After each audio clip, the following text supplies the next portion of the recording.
Hey guys, and welcome back to Trucking with Jazz. So guess what? I was sitting here looking at my YouTube, scrolling, and it dawned on me. I always, somehow, in my videos talk about mental health, right? I don't think that we talk about it enough. It's a lot of truck drivers out here, current day, even including me, that really is like, don't want to be trucking. Feeling like, is it worth it? We didn't, prepared, did all these tests to become a truck driver. And then you out here and you got companies that's like, yeah, here come, we have a group here, or here come this company here where you could go and, get mental health, like, talk to somebody if you're feeling down, depressed, going through mental, just dealing with things, right? And that's all good, well and fine. But the truth of the matter is, we're really underpaid. Yeah, we make money as truckers, but they tax us really, really hard. Are you really making the money that you should be making? Some people sit here and they think, dang, I came up with I made $140,000. Yeah, let's subtract the expenses from that. Then after you subtract the expenses from that, all your expenses, and you really sit there and see that you made $70,000. We still ain't take out the taxes you got to pay depending on what state you live in. I live in Missouri, so I pay federal and state tax.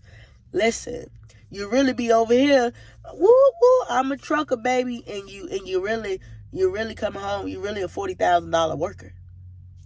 So then you say, well, why the hell am I here driving away from my family, missing all these events, parties? And it really make you sit back and reflect and think.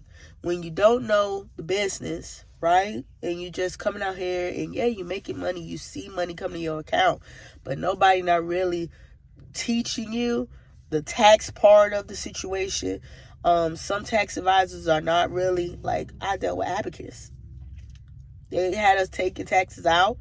At the end of the year, they still hit us with another $8,000 we had to pay the IRS. Aren't you here going through all the numbers? Damn, I don't want to have to come out another $8,000. I'm already not coming home with nothing, It's a lot. It's mentally a lot. You don't feel appreciated. The money that they put in throwing a party is cheaper to do a party, because you know what? For them, they do a party for you, they write it off. They go and do an employee Christmas party. Yeah, they spend a lot of money. They got lights. The venue maybe is the company's or another entity of the company. They write that off too. They write off the food, so they're winning in the end, and it looks like they giving back to us. How about give me some extra money on my check? How about making sure you make adequate money, not allowing it to go up and down. And everybody always say, oh, it's the market. Listen, yeah, the market, okay? Hear me out. I know a big company, mega company, is not going to Walmart and saying, can I negotiate these $1 million loads y'all need us to, this $1 million y'all need us to carry, not $1 million, million loads y'all need us to carry in the next 6 months. They ain't negotiating that shit every month, every 2 months. They ain't negotiating that 6 months to a year ahead of time. Like, please stop sitting here. And if I'm wrong, please hit me with the facts, please. Please stop sitting here operating like, it irks my nerves.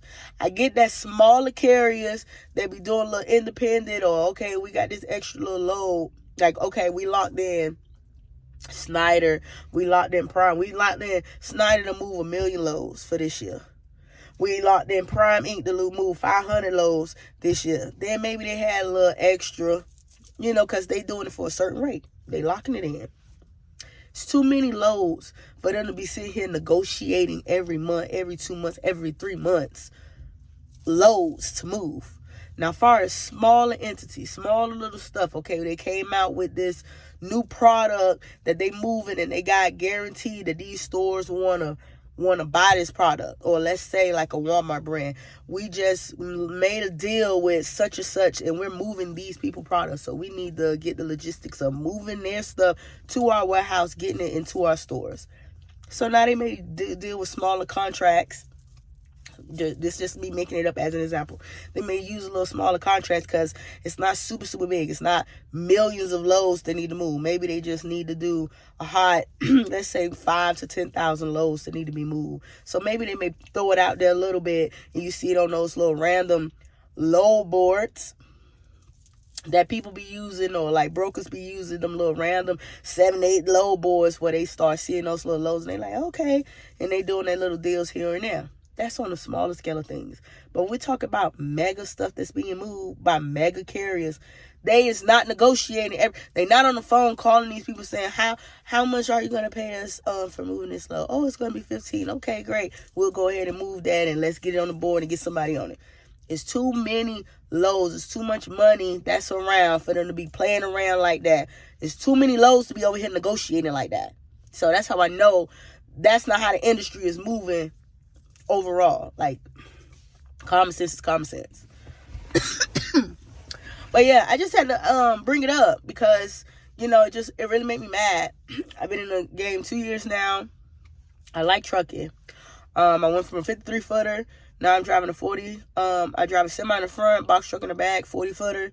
And that's a different little thing. It's nothing wrong with driving a 40 footer. The problem is the inconsistency of how often you get in loads, because you got to compete when it comes to FedEx. FedEx Custom Critical. And you sit a lot. I didn't mind to sit it in the beginning, but I'm young. I was like, I won't know how to sit in is. Like, I hear people say before me going in, it was like, oh yeah, you sit, right? I know about the sitting. I just didn't know how long the sitting could be. Sometimes you sit for 4 days. Like, that's too long for me. I want to make money. Ultimately, I want to make money, and I want to make money to secure the bag for the things that I want to do for my future. And I can't do that by sitting 4 days out of a 7-day week. You just can't. Okay. If you're not making, if you're not getting the loads, that's another thing too.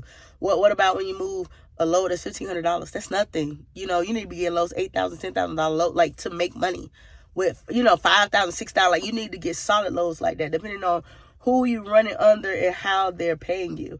Is they paying you 60-40? You know, it really depends on how they're paying you. Is it 50-50? You know, do you own the truck? Then you getting that money directly to you. You're not paying nobody. You pay your own truck. You pay your own truck note.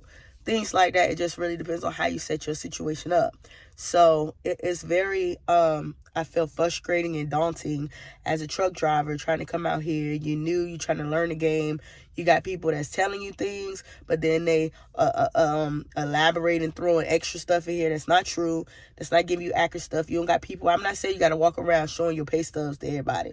I don't feel that way. But just like, if you're going to put knowledge out there, like, really be truthful.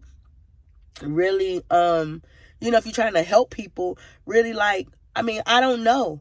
You sitting here just throwing out numbers and, oh, well, you know, you can make $60,000. What, is it $60,000 a piece or together? Did you make $60,000? You know, what made you be successful? Were you at $60,000 because you was out here the majority of the year? Was you off? I mean, I made a great, great deal of money, but I was off my whole first year with Prime. We was running and we took a lot of time off and we made good money. Like, look, I know it sounds crazy because people probably like, why the hell you left Prime? I left Prime because I wanted to be respected. I didn't feel respected. I felt like it was a lot of stuff. They was going in a different direction. I felt like a lot of people was not being respectful. You go into places, they got jobs because of you as a driver coming in here to drive. So when they sit there and they don't respect you, they play with your time. People play with your money. You know, fleet managers disrespect you. Yeah, you could change your fleet manager. But when the culture becomes people operating in that capacity, the higher ups, yeah, they're real good. They save face, they smile in your face, and everything be good, and their intention is good. But the people under them, it's not in the same. They're not reflecting the same thing they reflecting at top. And when you experience that, it's like, what? You know, then when you bring it up, you go to a supervisor, the supervisor over your fleet manager, they over there playing in your face like, nobody don't got time for that. Nobody don't got time for that. They making money off of you. Period, point blank. So at the end of the day, if, you know, things are not going in your direction, for me, I'm not going to stay in something I don't like. Maybe it's a young thing. A lot of people sit there and say, I remember hearing something that somebody said, I don't know if it was in a documentary or a series or something, but it was like older people in the 50s, 60s, stuff like that. Like, people didn't go off of if this job was satisfying. It was about, I'm going to work this job and I'm going to keep my head down, and that's going to allow me to pay my house bill, pay for my kids, to go to school, pay for this house.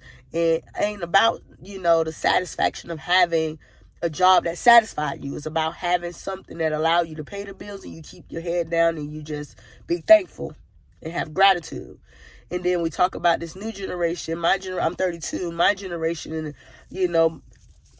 the ones that came after me, where it's like, if they don't feel happy, we want to go. We don't want to wait and be like, when they gonna give us this? We want to go move to something else, and we gonna make it the way we know how to make it. Thank goodness for technology the way it's been, because it has allowed us to really spread our wings a little bit more, compared to like back then. They didn't have all the things that we have that allow us to make money. Me being on YouTube, be able to make money. Instagram, make money. Facebook, make money. Have jobs where you can sit here, and the person that's blind call a number and it rings to you, and you're their eyes, and they in the grocery store and they're saying, yeah, you want what kind of hot sauce? Okay, go down to the second row. Yeah, you touching to go over one to the right. You're their eyes for that blind person that's picking their food. We didn't have that kind of technology, those kind of jobs, and we live in a society right now where we can do anything that we put our mind to. You can write a book. You don't got to have a publishing house to publish for you. There's so many different things that's out here. There's so many different ways to do the things that you desire. You just got to roadmap what you want to do. And when you fall, get your ass back up. Sorry, I don't want to cuss. Get your behind back up and keep going for the dream that you want. And that's why I'm mad at 32. I feel like I'm not falling down, but I feel like my mind is like changing. I had a friend that used to ask me all the time, like, when we first met at Prime, you used to like, you was for sure on what you wanted to do, and that was what it was going to be, and you changed it. And what little did she know was, I always been a person that if I didn't have a plan A, I had a plan B, C, D. Now, for some people, they may say, well, hey, that's not a good thing, because you kind of allow yourself to not be accountable for the thing that you didn't do the first time, and you jump onto something else. But in my situation, I just feel like I'm a chameleon. If something ain't going right, I can't make the puzzle fit in the puzzle that it don't go to. So if it don't work, I'm just going to allow myself to be like, okay, let's go back and reassess, and let's see another way to get through that door. I'm not going to sit here and say, if I didn't get through the door this way because John Doe was supposed to help me, they ain't helped me. So you know what? How I'm getting through this door. Now let's think of the other ways to get through this door. A lot of people don't think that way, but that's how I think. That's how I process. That's how I'm going to keep on being. And I hope you guys just stay with me on this journey. I really appreciate, like, you guys coming to my channel. I hope that I'm, like, not long-winded, getting on y'all nerves. I am not feeling well, but I have not dropped a video for you guys. I actually recorded a few videos, and I didn't post them because I just felt so awful. And I just was like, I don't want you guys to hear me sounding, like, all crazy. So I'm waiting for my wife. She's in Burlington, and I'm just in the car because I don't want to make other people sick, right? Because I don't feel well. But I didn't want my wife to be out here by herself. So, like I said, I appreciate you guys coming to my channel. I appreciate you guys listening, dropping comments, sharing, like, growing my channel. I really, really, truly feel blessed, and, so much gratitude.